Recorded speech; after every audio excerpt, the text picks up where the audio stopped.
Good afternoon, class 6 student. We are reading the chapter number 2 of Geography, Natural Vegetation and Wildlife. Due to some of my illness, I am getting too late. Sorry for that, children. Now today I am starting from page number 106 and the topic of advantages of natural vegetation. In the last part, we have read about the characteristic of desert and grassland. So natural vegetation जो कि प्राकृतिक वन्यजीव संपद है या फिर भेषज संपद है, उसका advantage क्या है, उसका रहने की क्या ज़रूरत है, ये तो हम लोग पढ़ ही रहे थे कि there are several advantage of natural vegetation. Natural vegetation holds the soil, जहाँ पे नेचुरल वेजिटेशन आएगा वहाँ पे मिट्टी रहेगी. एंड रिप्लेनिशेस ग्राउंड वाटर, और क्या रहेगा, ग्राउंड वाटर मतलब विशुद्ध पानी का. हम लोग सभी जानते हैं फ्रेश वाटर कौन सा है, ग्राउंड वाटर. तो ये मुझे मिल रहा है, ये दो चीज़ मुझे कॉमनली मिल रहा है. इसे छोड़ के plants and trees also use carbon dioxide to prepare food. हम सभी जानते हैं साइंटिफिकली प्लांट्स ट्री है तो कार्बन डाइऑक्साइड के दौरान प्लांट्स ट्री अपना खाना तैयार करता है and in the process releases oxygen which purifies the air. और वो लोग खाना फोटोसिंथेसिस के दौरान वो लोग जो खाना तैयार कर रहे हैं उसके बाद क्या निकल रहा है, ऑक्सीजन. वायु में ऑक्सीजन का अवेलेबिलिटी हो रहा है जो हमें ब्रेथ लेने में सहायता करता है. Plants and trees are home to wild birds and animal. Plants और ट्री है तो वाइल्ड एनिमल का रहने का जगह है, चिड़िया का रहने का जगह है पेड़ पौधे में. Many commercial products such as medicinal herbs, fruits like timber, wood, gum etcetera are obtained from natural vegetation. Natural vegetation है तो हमें फल फ्रूट से लेकर लकड़ी, गम, आटा, सब कुछ, बहुत सारे मेडिसिन, ये सब कुछ हमें बाई नेचुरल वेजिटेशन वन्य संपद से मिल रही है. तो इसका रहना बहुत ही, समाज में रहना नेचुरल वेजिटेशन की बहुत ही ज़रूरी है. नाउ कंजर्वेशन, कैसे इसको हम संभाल के रख पाएंगे. With the scientific progress and technological development, हम सभी में, हम पहला रिसोर्स की चैप्टर से हमें एक बात बोल रहा है, साइंटिफिकली और टेक्नोलॉजिकली हमें जो मिल रहा है रिसोर्स मतलब प्राकृतिक संपद वो हमें नेचुरली मिल रहा है, लेकिन ह्यूमन इसको अपने दिमाग, अपने टेक्नोलॉजी, प्रयुक्ति विद्या से इसको यूटिलाइज कर रहे हैं ताकि फ्यूचर में इसकी कमी कभी ना पड़े. Human being started utilizing this natural resources at much a large circle. बृहत्तरी जगह पे इसको व्यवहार हो रहा है. The main reason for the degradation of natural vegetation specially forest में क्या होता है, नेचुरल वेजिटेशन का डिग्रेडेशन मतलब पेड़ पौधा काट देता है. आर रैपिडली ग्रोइंग पॉपुलेशन, क्योंकि आबादी बढ़ाते हुए, हम बोले हैं कि आबादी बढ़ेगा तो हमें पेड़ पौधा काटना भी पड़ता है, लेकिन यही चीज़ होता है समाज का नुकसान. Disease of trees and forest fire, कभी कभी हो जाता है पेड़ पौधा का बहुत ज़्यादा बीमारी होता है. फॉरेस्ट फायर मतलब दावानल, जंगल में आग लग जाती है बाई नेचुरल डिजास्टर में. Many human activities also are causing changes इस क्लाइमेटिक कंडीशन. ह्यूमन जो चीज़ बनाता है, जैसे जो जगह फैक्ट्री बनाने के लिए नहीं, वहाँ पर फैक्ट्री बनाने के वो जगह को हम प्रदूषण कर दिए, तो ये हमारे ही द्वारा हुआ, लेकिन वो उससे क्या हुआ, हमारा चाहिए तो मिला लेकिन परिवेश प्रदूषण हो गया. thus the human activities and climatic changes are causing the loss of natural habitat for plants and animal. यही सारे हमारे चाहिए को पूरा करते हुए हम नेचुरल हैबिटेट को, अब प्राकृतिक अभ्यास का नुकसान कर रहे हैं. Many species of trees are on the verge of extinction. Many factors such as deforestation, construction of roads, railways, building, industries, soil erosion, tsunami, landslide etcetera, any together accelerating the destruction of the natural vegetation specially forest. ये सब वजह है जंगल पेड़ पौधे का विनाश के कारण, कि अर्थक्वेक हो रहा है, पहाड़ धस रहा है, लैंडस्लाइड हो रहा है, भूकंप हो रहा है, कहाँ पर रेलवे बना दिया, जंगल काट के कहाँ पे बिल्डिंग बना लिया. ये सब हम नेचुरल वेजिटेशन का नुकसान कर रहे. तो हमारा लुकआउट क्या होगा, one of the most important method for conserving the forest is to plant more trees. Forest का नुकसान घटाना नहीं, बल्कि फॉरेस्ट में ज़्यादा से ज़्यादा पेड़ पौधा लगाना, जिसे क्या कहते हैं, afforestation. Afforestation preventing the thinning of young and immature trees and creating awareness among the people about the importance of forest may help in conserving forest. मतलब ज़्यादा से ज़्यादा पेड़ पौधा वेजिटेशंस को, प्राकृतिक वन्य संपद को सुरक्षा नहीं देती है, सिर्फ रक्षा नहीं करते, साथों साथ हमारे इंसान की भविष्य को भी सुरक्षा देता है. Conservation does not mean that we should not stop using the natural resources. Conservation मतलब ये नहीं कि हम नेचुरल रिसोर्स का व्यवहार करना बंद कर दें, but it means that we should use the resource wisely. हमें उतना व्यवहार करना चाहिए जितना हमें ज़रूरत है। The awareness programme such as Van Mahotsav बहुत ही बड़ा महोत्सव है जो यूनिवर्सली वर्ल्ड वाइड इसे पाला जाता है। सोशल फॉरेस्ट्री, चिपकू मूवमेंट, ये सब आंदोलन हुआ था। Should be encourage at local as well as regional levels, जहाँ पर ये सब मतलब पेड़ पौधा काटने के खिलाफ बहुत सारे आंदोलन आवाज़ उठा था।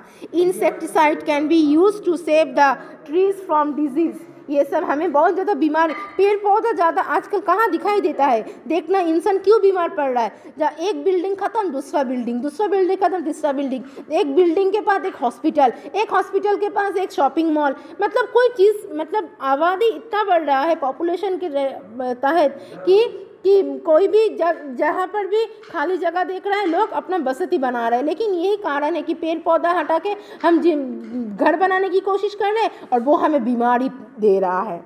Sometimes the forest fire are due to natural cause, otherwise they are generally caused by the negligence of human being। हाँ, मान लेते हैं कभी कभार फॉरेस्ट फायर मतलब जंगल में पत्ते सूखा पर जब बहुत ज़्यादा गर्मी होती है, जंगल बहुत ज़्यादा तपती हो जाती है, तो जंगल में ऑटोमेटिक नेचुरल डिजास्टर में जंगल जल उठती है, तो वो तो प्राकृतिक कारण में होता है। जैसे फिलहाल कुछ दिन पहले ऑस्ट्रेलिया में हुआ ना फॉरेस्ट फायर, तो वो तो प्राकृतिक कारण में हुआ, तो उसमें किसी का हाथ नहीं है, कोई भी नेचुरल डिजास्टर में तो किसी का हाथ नहीं है। लेकिन हम अपने हाथ से क्यों जंगल को जलाने पे तैयार होंगे बताओ। तो ये जगह पे हमें कंजर्व्ड होना चाहिए। Now wild life, the term wild life normally includes the members of plant and animal kingdom which live in natural habitat. ये भी हमारे नेचुरल प्राकृतिक अभ्यास में जंगल का जो जानवर है उन लोग का रहने का सबसे ज़्यादा घर कहाँ है, जंगल। In a biosphere all organism are interdependent. हम लोग सब बोले हैं कि बायोस्फीयर जहाँ पे ज़िंदगी जी जाती है, जहाँ पे लिविंग ऑर्गेनिज्म जिंदगी जिएंगे, सब एक दूसरे के लिए बने हैं। मतलब हम इंसान जानवर को ज़रूरत है, जानवर इंसान को ज़रूरत है। They are important part of the ecosystem. अभी हम लोग लास्ट चैप्टर में पढ़े थे व्हाट इज इकोसिस्टम। हाँ, we do not have the exact idea as to how many types of animal, birds, insects, reptiles and fishes are on the earth. We do not have the exact idea as to how many types of animal, bird, insect, reptiles and fishes are on the earth. हमें किसी को भी ये अंदाज़ा नहीं है कि पृथ्वी में कितने प्रकार के जानवर, चिड़िया, रेप्टाइल्स ये सब रहते हैं ना। About a million species have been listed and many new ones are being discovered every year। हज़ारों साल, बहुत सारे पहले, 1000 साल पहले जो सब जंतु जीव जानवर थे क्या अभी है, नहीं है। फिलहाल और भी नए नए जानवर आ रहे हैं। तो this is the system. Biosphere का एक रूल्स है, सिस्टम है। Each part of the earth has its own group of animal. पृथ्वी के हर एक हिस्से में अलग अलग जानवर दिखा जाता है। Some of there are found in the other parts also and few are distinct to that region only. Such as kangaroo, सबसे ज़्यादा कंगारू कहाँ पे दिखा जाता है, ऑस्ट्रेलिया। लाइमा कहाँ पे, अंडीज में। पेंगुइन्स पोलर रीजन में, एट्सेट्रा।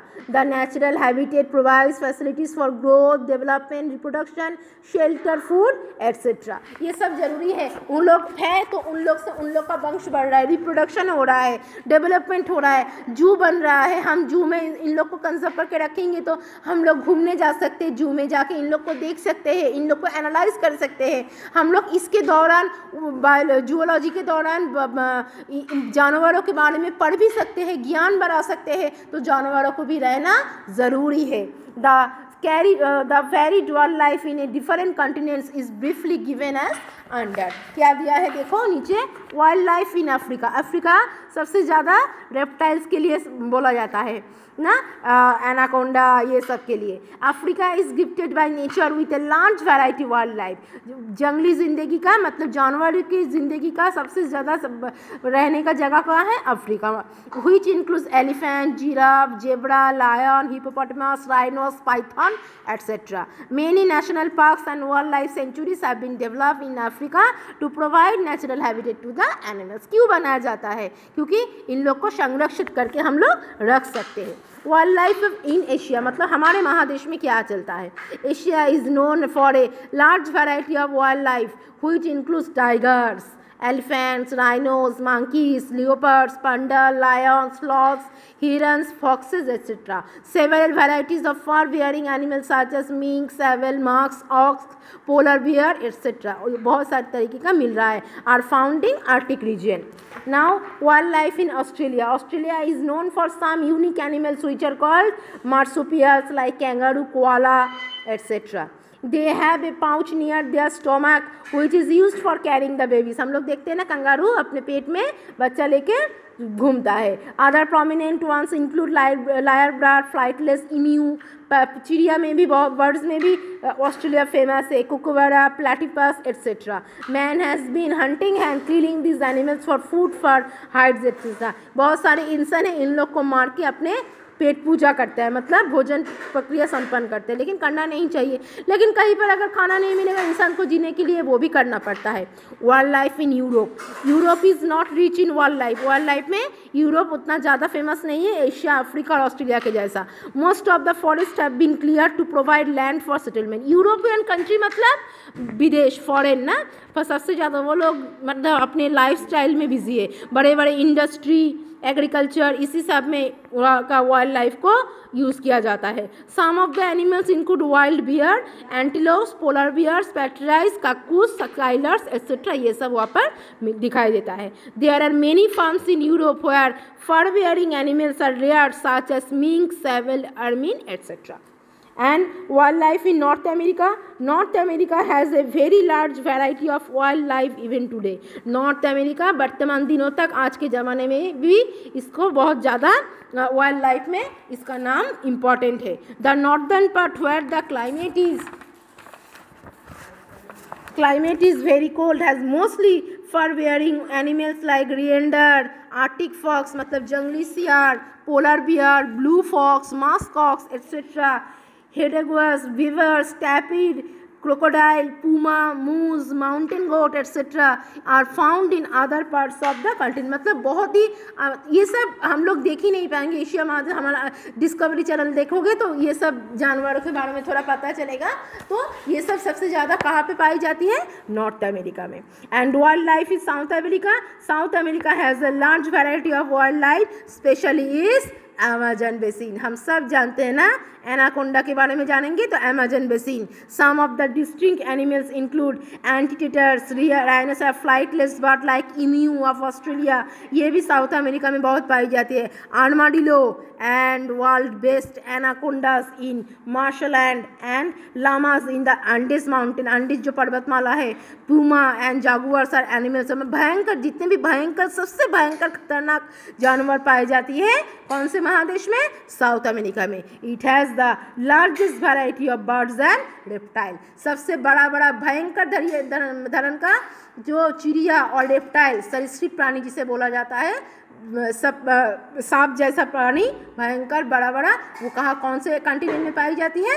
साउथ अमेरिका में. तो these are the various different areas, different behalf of wild life throughout America, North America to South America.